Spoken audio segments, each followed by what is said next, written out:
After the Calgary Flames sent Chris Tanev to the Dallas Stars, there's a lot of people speculating what is the real reason for this specific trade. And the fan base is split. A lot of people are saying they are unhappy with the return, hoping to get maybe a better prospect, especially since they retained some salary or they wanted a first-round pick. Whereas the rest of the fan base is saying, you know what? The Stars met the asking price, a prospect and a pick. And we know there's a conditional pick as well. Well, in this video, I will reveal to you the real reason or reasons why this specific trade was made. Welcome to Flames Digest. I'm Mark Griffith. If you're new around here, you love the Flames, then make sure you subscribe for all the latest news, updates, reports, and rumors on the Calgary Flames. And of course, we here at Flames Digest appreciate every single one of you, and we will keep you informed on all of the trade news, the trade saga leading up to the trade deadline and after. But like I said, we now know the real reason, or reasons I should say, why Craig Conroy made this specific deal, why Tanev out to Dallas, and why this return. Now, the first part is just with Conroy himself, and it kind of goes along with all of these trades, but it is Conroy is sticking to the pledge he made when he became the general manager of the Calgary Flames. And his pledge, it was quite simple. I'll get into it here right now. This is an article by Ryan Pike of Flames Nation, a very, very knowledgeable man when it comes to the Calgary Flames. So, back in May of 2023, when Craig Conroy was named the Calgary Flames' new general manager, he pledged to focus on asset management when it came to the club's 7 pending 2024 UFAs. 9 months later, so far so good. Wednesday night's trade of Chris Tanev to the Dallas Stars was the 4th move, sending an expiring asset out the door in exchange for futures. Very, very good. Let's continue. In short, the Flames traded 4 expiring assets in exchange for 2 NHL players, 1 prospect in the AHL, 2 unsigned prospects, 5 definite draft selections, 1 including a condition, and 1 conditional draft pick. We know that the Stars need to make the Stanley Cup final this year in order for the Flames to get that extra pick. If Vancouver makes the 2024 Western Conference Final, the 2024 4th rounder from Elias Lindholm trade becomes a 2024 3rd rounder. And I just said this because I forgot it was down here. If Dallas makes the 2024 Stanley Cup Final, the Flames receive a 2026 3rd rounder from Dallas. If not, there will be no extra pick. Conroy inherited 7 pending 2024 UFAs when he was hired. He signed Michael Backlund, that's 1, to a contract extension, gave him the captaincy. He's still here. After supporting Oliver Kylington's road back from mental health challenges, he too seems like a pretty safe bet to re-up with the club after making his return to action back in January. 4 players on expiring deals were traded for a combined 11 guaranteed assets with the possibility for a 12th. And those 4, we know them well. I will show you regardless, just in case we don't all remember. Now, here they are. Elias Lindholm, Tyler Toffoli, Nikita Zadorov, and Chris Tanev. And I just said there's 7 UFAs he inherited. So there's those 4. There's Backlund and Kylington. And the last one is Noah Hanifin. And now he will most likely be traded. It's actually news of today that Jacob Markstrom is expected to stay with the team. But he's not a UFA for this year anyway. So that is irrelevant. Now, what has Conroy gotten for these 4 players? That is quite a lot. And I know there's a lot of people unhappy with what was the return for Tanev, but let's see here. Sharangovich and Kuzmenko, both very, very solid forwards with a scoring touch. Sharangovich had that amazing goal the other night. Kuzmenko has been sick, but has been okay when he's been in the lineup so far. A 1st round pick, a 2nd round pick, 2 3rd round picks, a conditional 3rd round pick, a conditional 4th round pick, a 2024 5th round pick, Hunter Brustevich, Artem Grushnikov, and Yoni Yermo. So lots of defensive prospects there as well. Overall, Conroy is sticking to his pledge, and that is the real reason why this trade was made with this return. He pledged to get rid of the pending UFAs and bring in as many assets as he can for the future.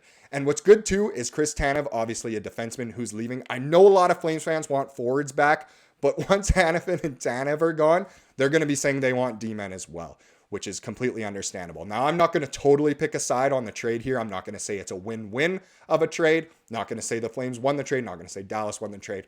I'm going to try and stay as neutral as possible here and just say the facts.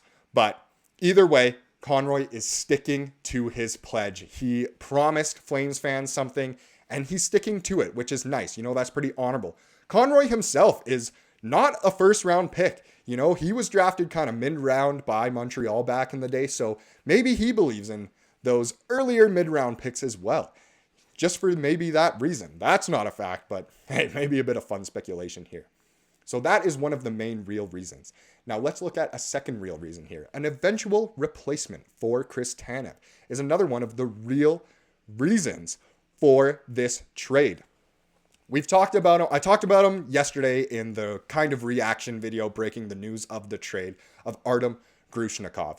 Guess what? He is a very defensive defenseman, and that's exactly what Chris Tanev was. A lot of people will look at the stats and say, this guy doesn't score at all. He has 0 points. What's going on here? That's not the type of player Chris Tanev was, right? He was more of a shutdown guy who just didn't really turn over the puck. Grushnikov, same kind of thing. Very defensive, amazing on the penalty kill. And another good thing is that he is ready for the future because he is quick and he is good with his stick. He's got a long stick and it is going to disrupt a lot of play. But I will get into an article here that was actually in the Calgary Herald. I know, not the biggest sports place, but let's dive in. So this is Conroy talking about Grushnikov. He knows what he is as a player. I think that's what I like about him, said Flames GM Craig Conroy during an interview on Sportsnet 960 The Fan. He plays hard, he's a great penalty killer, a defensive defenseman, a good puck mover, but he plays within himself. He seems to know what he is, and he does it really, really well. And to be a 20-year-old in the AHL, he's having a good year. I know the numbers aren't going to pop, but we have guys like Jeremy Poirier and Hunter Brustevich, offensive guys. This is a perfect complement to players like that. Let's continue. The reports from Calgary's pro scouts were equally encouraging. As Conroy mulled trade offers for Tanev, he asked his development coaches to study video of Grushnikov, another stamp of approval, and made calls to his contacts in the junior ranks. We did a lot of homework on him, Conroy told Flames Talk. Talking to people that had him in the OHL, he is going to do whatever it takes to be a player, and that's what you like to hear. He does all the extra. He's in the gym, he's out after practice, this is his goal, and this is what he wants to do. Grushnikov, during that brief chit-chat with Conroy, was still at the rink in Cedar Park, Texas. He was bubbling about his new opportunity, saying, "I'm so proud right now to be part of Calgary," but he didn't want to leave without saying goodbye to his buddies. Tells you a lot about him, doesn't it? "I'm a hard worker and I try to do whatever I can," Grushnikov replied when asked to describe his game.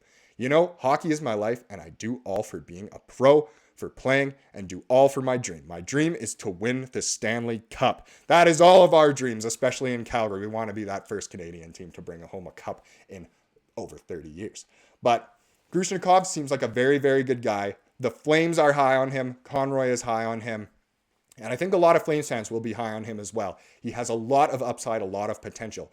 One thing that needs to be noted too about his stats, like Conroy said, they don't pop, but a big thing is that a lot of his junior development was disrupted by the pandemic.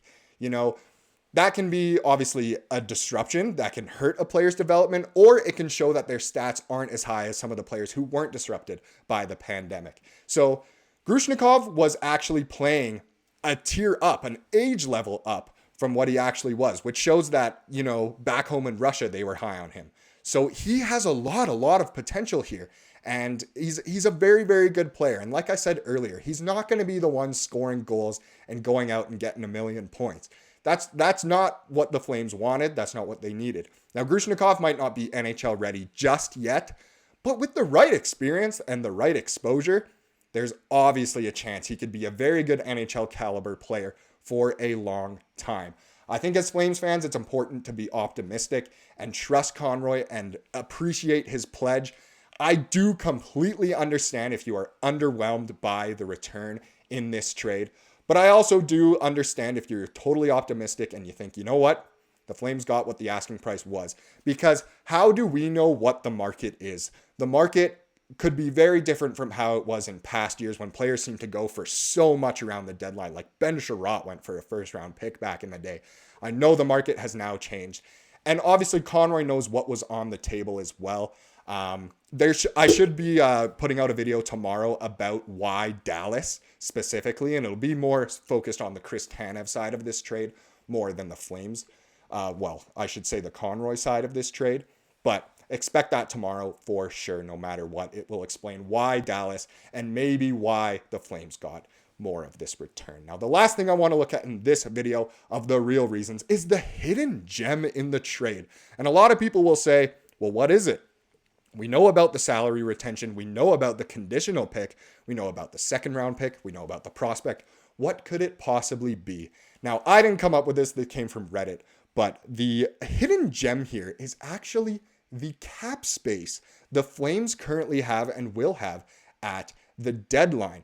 So they actually have a little more cap space than was expected around this time. So the current cap space is at almost 6 million and the deadline cap space is over 7 mil, which is pretty good. Now, a lot of that has gone away in trades, obviously. And with Dubé out, it gives the Flames a little bit more cap space. But that's a pretty good amount. And the Flames, they could sign someone in the summer with that extra cap space, or with the trade deadline approaching and them, saying that they still want to go for a playoff spot. Maybe they'll make a push for someone else. Maybe one of those forwards that certain people are looking for, or with the defensive market, with the Flames knowing what it is, they have a lot of assets now, not only for the future, but also for potential trades. So the cap space is definitely something to keep an eye on. And I know the Flames retained a lot of salary in the Tanev deal. I know the Devils took some of it too. But still, the Flames have room to work with. Conroy has room to work with. If you're already gone on the Conroy train, I reckon it's time to hop back on, because this man has a plan. If you're an OG viewer, you remember the Conploy. Stick with the Conploy. Let's try and stay optimistic here as Flames fans. And it's just exciting. It should be, obviously Hanifin will probably yield more if the Flames do decide to deal him, of course. And no matter what, we at Flames Digest will keep you updated. So if you like this video, thank you so much for watching, but make sure you subscribe. John released his first video today. I hope you guys enjoyed that as well. Make sure you give him a big welcome. John and Ryan should both be releasing videos just like myself, and it's very exciting times over here at Flames Digest. So thanks for sticking with us. We appreciate it. Thank you so much for watching this video, and make sure you have a wonderful rest of your day.